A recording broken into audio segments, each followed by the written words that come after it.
सभी मित्रों को प्रेम भरी राधे राधे। देहक दैविक भौतिक तापा, राम राज्य नहीं काहू ही व्यापा। ये चौपाई है रामचरितमानस में कि देहक दैविक और भौतिक ताप अर्थात राम के राज्य में कोई भी दुख नहीं था। और अनिरुद्धाचार्य जी महाराज ने तो एक बयान में कहा है कि स्वयंवर होते थे, स्त्रियों को तो बिल्कुल भी दुख नहीं था। और राम राज्य की कल्पना है।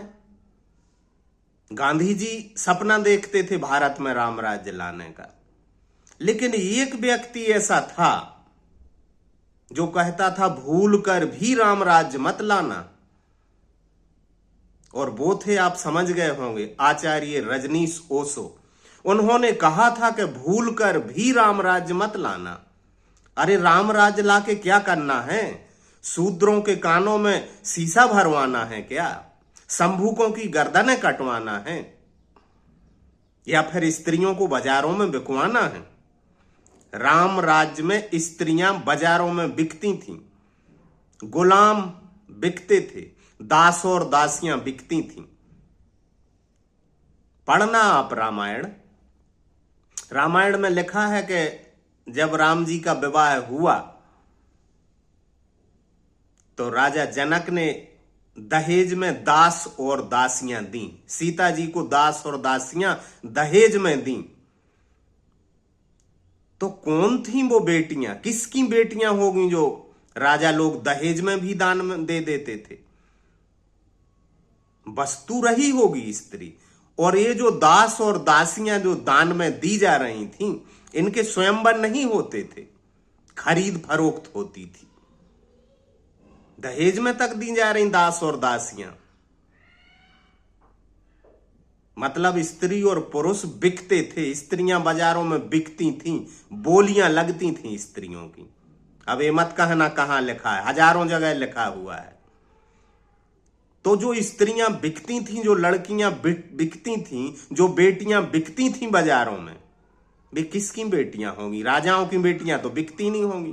राजाओं की बेटियों के तो स्वयंवर होते हैं, स्वयंवर होते थे। सीता का स्वयंवर होता था, द्रौपदी का स्वयंवर, राजाओं की राजकुमारियों के स्वयंवर होते थे। गरीबों की बेटियां तो बिकती थीं, बेटे बिकते थे। सीताएं और द्रौपदियां नहीं बिकती होंगी, गरीबों की बेटियां बिकती होंगी ना। सीताओं के तो स्वयंवर होते थे। तो ये दास और दासी कौन होते थे? इंदिरा के शासन तक बधुआ मजदूर रहे भारत में। इंदिरा ने खत्म करवाई बधुआ मजदूरी। तो ओशो ने कहा था कि भूल कर भी राम राज्य मत लाना। और रामराज का सपना देखते हैं।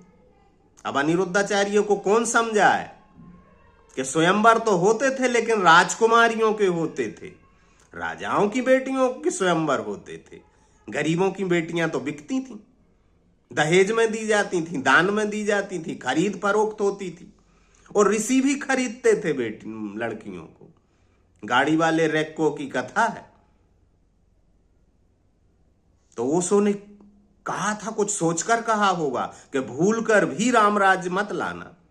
और गांधी के राम राज्य की कल्पना, गांधी ने कैसे देखा होगा राम राज्य?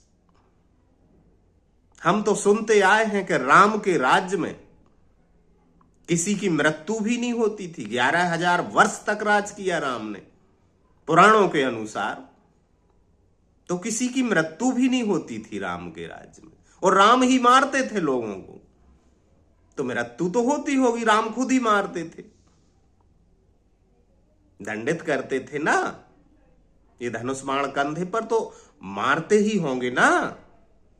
तो जिसको राम मारते थे वो मरते होंगे, बाकी नहीं मरते होंगे। क्योंकि राम के राज्य में तो किसी की मृत्यु होती नहीं थी, कोई बीमार भी नहीं होता था। देहक दैविक भौतिक तापा। और मजे की बात है कि उसी रामायण में लिखा है कि राम जी दान देते थे, और उसी में लिखा है कि कोई गरीब था ही नहीं।